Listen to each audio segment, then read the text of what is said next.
वो नंगा था इसलिए मुझे ना असर पड़ने शुरू हो गया थोड़ा सा शैतानियत गालिब आ गई। हाँ जी। उसके बाद क्या हुआ? उससे बाद उसने भागा है, मैंने उसको वट्टा मारा, फिर उसको पकड़ा है।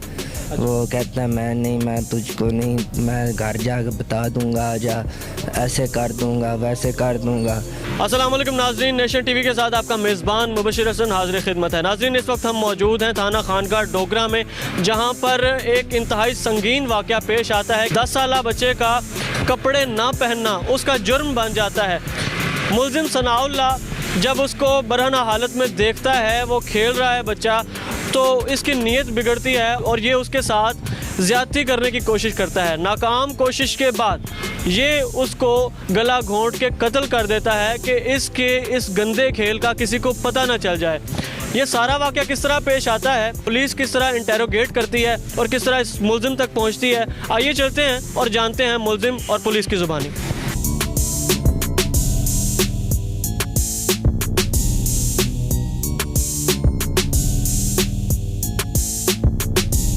क्यों मारा ये ज़ैन अली को तुमने?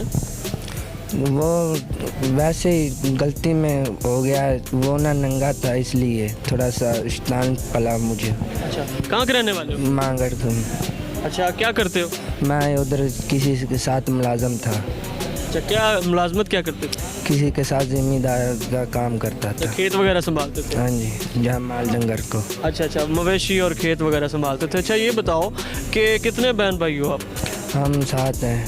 अच्छा, अपने घर में कितने बच्चे हैं? हमारे घर में छोटे 2 भाई हैं मेरे, तो एक भाई का बेटा है। अच्छा, भाई का बेटा कितने साल का है? वो 7 साल का है। 7 साल का। कभी उसको देख के ऐसी शैतानियत नहीं आई? बस साहब जी, गलती होनी थी, वो तो होगी, वो नंगा था इसलिए गलती हो गई हमसे। वाक़या किस तरह शुरू हुआ, क्या वक्त था, पूरी बात बताओ। 8:30 का टाइम था। वो ना सुबह को मैं पट्टे लेके आ रहा था। अच्छा। तो वो उधर खेल रहा था। अच्छा, फिर इसलिए वो नंगा था इसलिए मुझे ना असर पड़ने शुरू हो गया थोड़ा सा शैतानियत गालिब आ गई। हाँ जी। उसके बाद क्या हुआ? उससे बाद उसने भागा है, मैंने उसको वट्टा मारा, फिर उसको पकड़ा है।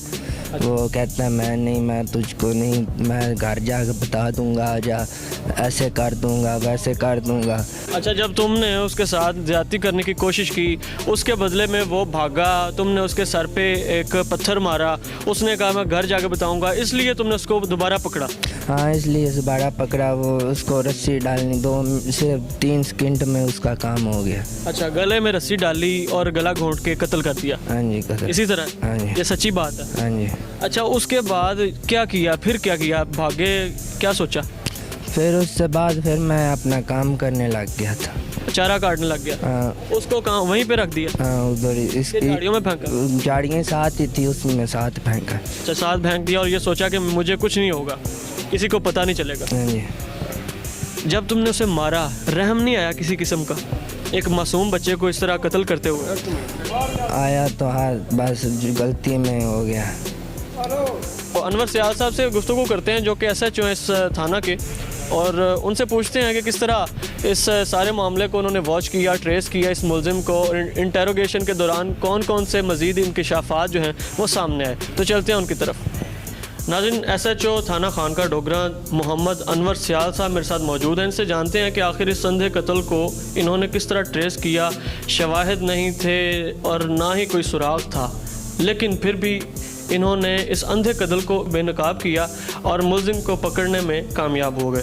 इनसे जानते हैं कि आखिर किस तरह इन्होंने इस शातिर मुल्ज़िम को पकड़ा और कैसे ये सारा मामला पेश आया। अस्सलाम वालेकुम सर। जी वालेकुम सलाम। अनवर साहब, क्या हाल चाल है? अल्लाह का फजल, आपसे खरीद। अल्लाह पाक का करम। अच्छा, ये बताइएगा, इस संधे कत्ल को आपने किस तरह ट्रेस किया? बहुत मुश्किल था, आप किस तरह पहुंच गए मुल्ज़िम तक? बस जब हम कुएँ पर पहुँचे, कुएँ पर पहुँचने के बाद हमारी जो हमारे इन्वेस्टिगेशन टीम थी, हमारे अफसरान साहब, DSP साहब, SP इन्वेस्टिगेशन साहब, फॉरेंसिक साइंस लेबॉरेटरी की गाड़ी उधर पहुँची है। तो ये सारा कुछ हमने चेक करने के बाद, क्योंकि वो ज़ाहिर नज़र ये आ रहा था कि इसके साथ बदसलूकी करने के बाद इसको मारा गया। जी बिल्कुल, लाश को बरहना करने का तो यही मकसद है। नहीं, वो पहले ही बच्चे के कपड़े नहीं थे, बकौल वालदैन वो भी कहते हैं भी इसके कपड़े नहीं थे, और जो मुल्ज़म वो भी कहता भी इसके कपड़े नहीं थे। तो उसके बाद हमने जब सब इन्वेस्टिगेशन की, सारा कुछ चेक किया, वो एसपी साहब थे, डीएसपी साहब थे, मैं मौका पर था, तो उसके बाद हमने डेड बॉडी को अगली कार्रवाई के लिए हमने वहाँ से अपने कब्ज़े में लिया। उसकी बाकायदा मुद्दई से तहरीर इधर थाना लाकर तहरीर ली।